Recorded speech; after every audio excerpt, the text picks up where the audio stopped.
Lillahil hamd. Allahu Akbar. Allahu Akbar. Allahu Akbar. La ilaha illallah. Tak ada perasaan. Gali lagi. Perasaan tak ada, gali. Akbar walillahil hamd. Okey. Orang pergi haji dia baca apa? Haji. Sunni. Masa pergi haji kita baca apa? La. Tu dia La, punya apa? bye. Labai.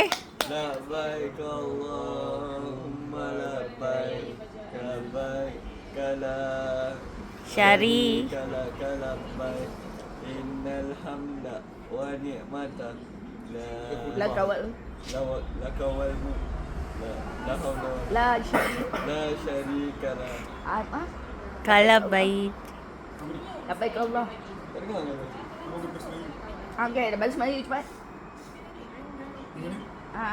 Bahasa Melayu lah. Apa tu? Habis. Saja untuk Cepat dah Aiman. Surah mana ni? Bukan Solat solat. haji. Haji. Takbir.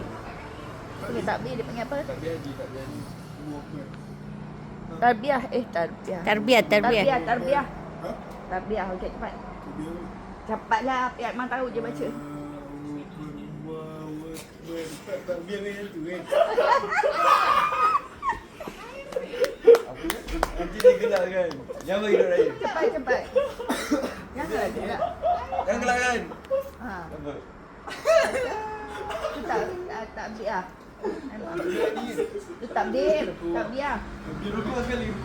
Aiman janganlah korang. Tapi yang mana? Takbir lah. Jangan tahu dia prefer makan penuh tau. Ha.